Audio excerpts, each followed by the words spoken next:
તોલાપુર ગામમાં અંધારું હતું અને આકાશમાં વાદળા છવાયેલા હતા અને ધીમે ધીમે ઝાંઝરીનો અવાજ આવતો હતો. અને તે સમયે એક માણસ ચાલતો ચાલતો આવતો. તેનું નામ ફુમતાજી હતું અને તે ખટારાનો ડ્રાઈવર છે અને તે શેઠ મફુકાકાના ખટારા હાંકવાનું કામ કરે છે અને આજે પણ તે મફુકાકાના ઘેર જાય છે. અને આગળ જતા તેને રસ્તામાં બેઠેલો તેનો બાળપણ મિત્ર વાઘુભા દેખાય છે. વાઘુભાને ઉદાસ જોઈને ફુમતાજી બોલે છે, અરે વાઘુ, કેમ અહીં બેઠો? શું થયું છે? કાંઈ પ્રોબ્લેમ હોય તો મને કે. જો મારાથી તારી પ્રોબ્લેમ સોલ્વ થશે તો હું કરી દઈશ. અને હા, મૂંઝતો નહીં, તારો મિત્ર હજુ બેઠો છે. હા ભાઈ, હું બહુ મુશ્કેલીમાં છું. બધી દુકાને કામ માંગી માંગીને હવે થાકી ગયો છું.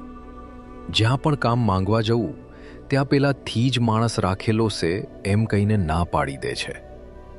હવે તું જ કે હું શું કરું? સારું એવું છે, કાંઈ વાંધો નહીં. હું તેને મારી સાથે ખટારો હાંકવા લઈ જઉં. તો આજે પણ હું ખટારો હાંકવા જઉં છું. અને હા, એમ કર, તું પણ મારી સાથે ચાલ. હું મારા શેઠ જોડે વાત કરીને. અરે ભાઈ, તારી કેવી સાચી વાત છે. પણ તને તો ખબર છે ને કે મને સાયકલ પણ ચલાવતા નથી આવડતું. મારા લીધે તને પણ તારા શેઠ નોકરીમાંથી નીકાળી ના દે. અરે ના ભાઈ, તું ચિંતા ના કરી.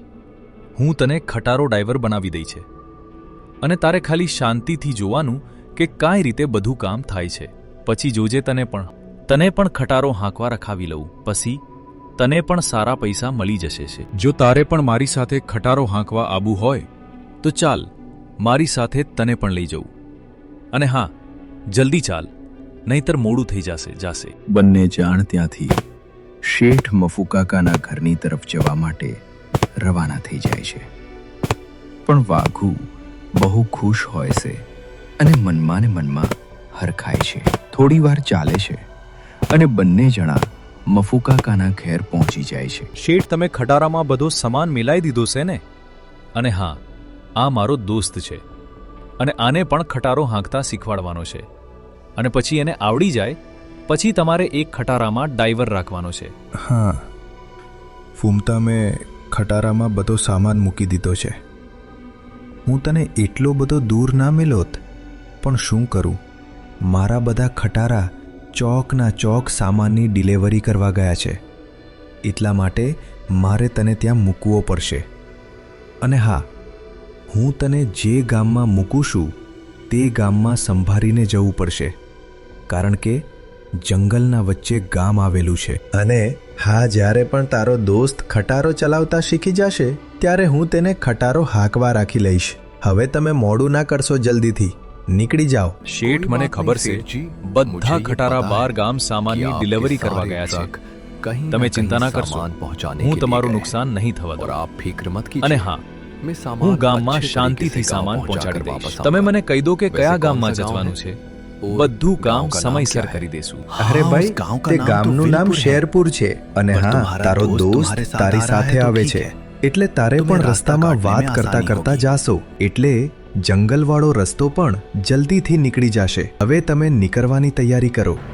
બંને જણા ખટારો લઈને નીકળી જાય છે. પણ તેમને ખબર નથી કે જે ગામમાં તે જાય છે તે ગામ કેવું છે. પણ આ બાજુ શેઠ મફુ બહુ ચિંતામાં હોય છે અને તે મનમાં ને મનમાં બોલે છે, હે ભગવાન, બંને જણને સાવચેતીથી શેરપુરમાં પોકાડી દેજે અને જંગલવાળો રસ્તો પણ જલ્દી નીકળી જાય અને ભૂત પ્રેતથી પણ બચાવજો. આ બાજુ ફૂમતાજી અને વાઘુભા જંગલના રસ્તેથી નીકળતા હોય છે અને અત્યારે તો રોડવાળો રસ્તો હતો અને બંને જણ ખટારાની અંદર બેઠા બેઠા વાતું કરતા હોય છે.